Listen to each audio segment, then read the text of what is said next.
ways irreconcilable, but it is no more true to say that the existence of the complexity of DNA shows that God was more ingenious than we thought, than it is to say that it necessarily shows by its self-revealing ingenuity that we don't need the hypothesis of God. Both of these positions would be, in my opinion, somewhat reductionist, though I would have to say that I think the second one is more persuasive and more elegant. Now, Gould is wrong. Will that do?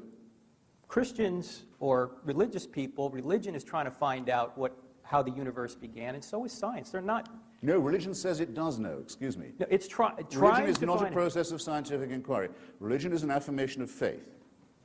It I says am it a already religious knows. person, Christopher, It and says I it am already using knows. evidence to try and point out that the universe exploded into being out of nothing. And you have scientific evidence for the view that an intervention will occur to prevent the implosion and No, entropy of forget our that. universe.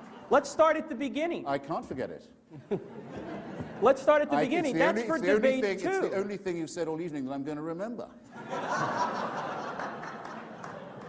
Gentlemen. That's for debate two. No. I mean, don't say, look, do yourself and your faith the honor of saying it's faith. Don't say it's science-based. The argument would be... You won't get away with it. Look, the argument would be, Christopher, is that if the universe exploded into being out of nothing, then miracles are possible because the greatest miracle of all has already occurred. The question is, have miracles occurred in the first century? That requires another debate whereby we'd have to look at the historical evidence and see. And if it is true that that Jesus really did come and say and do the things that the New Testament writer said he did, then whatever he teaches is true, because if he rose from the dead, he was God. If he taught that there will be an intervention, then there will be. That's the argument. I don't have time to support it. Very good. Now, a sentence or two from David Hume on miracles would clear all this up. You'll need to... Oh dear. It's fallen off. Sorry.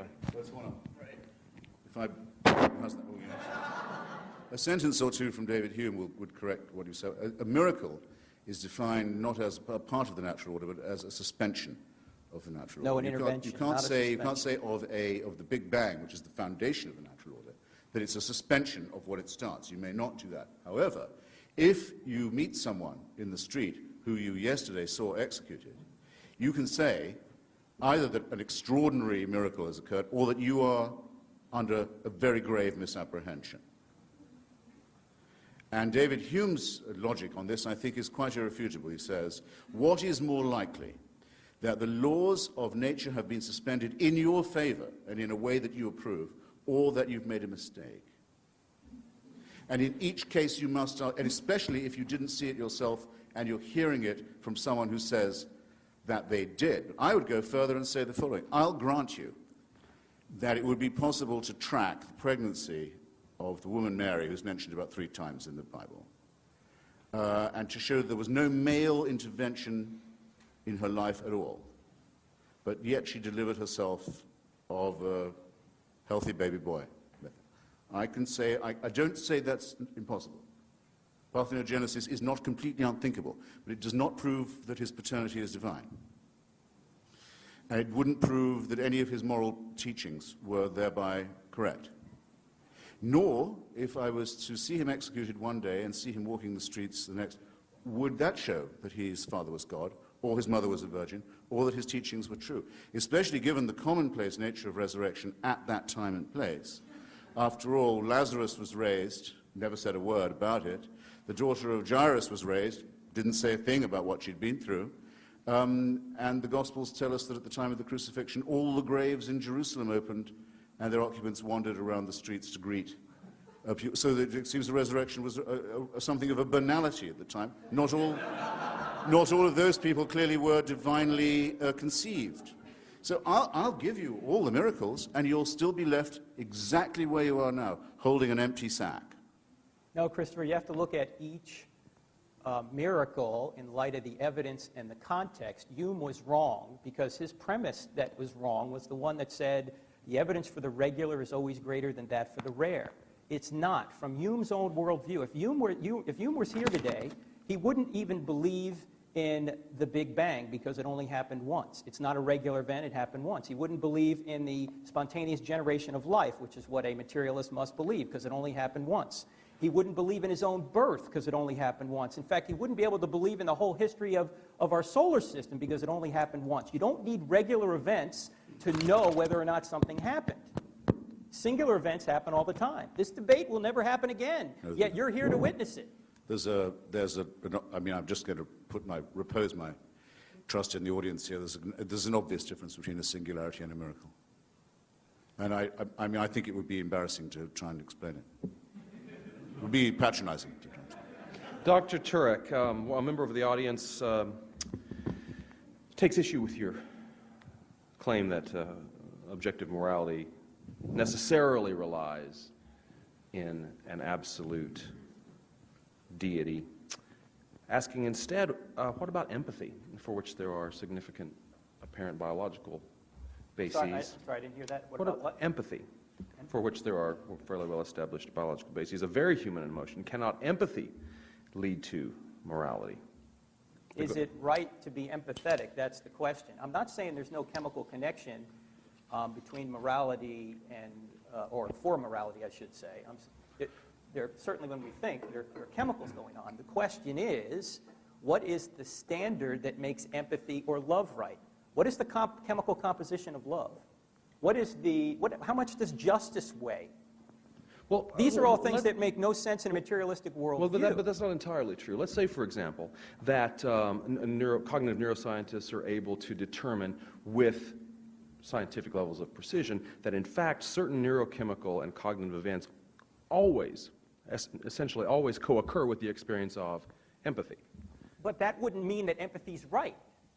See, there may be chemical compositions that cause that guy to chop that guy's head off on the Canadian bus. That wouldn't make it right. The question is, what makes something right? In a materialist worldview, there's nothing that can make something right or wrong. As David Hume has said, you cannot get an ought from an is. Well, I'm happy to agree with that. I mean, I think that's true. But I have to add only that some of us have been lucky enough to see it or meet people who've done it, and all of us have read about it. There are people who will, when a grenade is lobbed through the window, throw themselves on it before it can blow up. It does happen. There are people who die under torture without giving away the whereabouts of their comrades. There are people who go do bomb disposal work and sit defusing huge device. They know any minute. It does happen. It's always happened. It's common to every known human society. It's a part of every heroic narrative of every known society there's ever been. Those who do it are honored. They are sung, as we say, in the times when there was no literal record. And it doesn't require divine sanction or permission. It is, we're proud to say, if not innate in us, we'd be too humble to say that. It's innate in our species. It's something we can all aspire to. Yes, you but know we do not get it from Big Brother. If we did, that would degrade it. It would mean it wasn't heroic. It wasn't brave. It wasn't individual. It wasn't exemplary. Why are these things good? Didn't deserve anything. Because it would be in the hope either of a reward from Big Brother or for fear of punishment from it. It would abolish morality. It destroys ethics. It means the individual example is dust. Christopher, you've already abolished morality by your materialistic worldview. There's no such thing as morality if you're just a bunch of chemicals. Wait a second. It's okay. I already know some people will clap anything.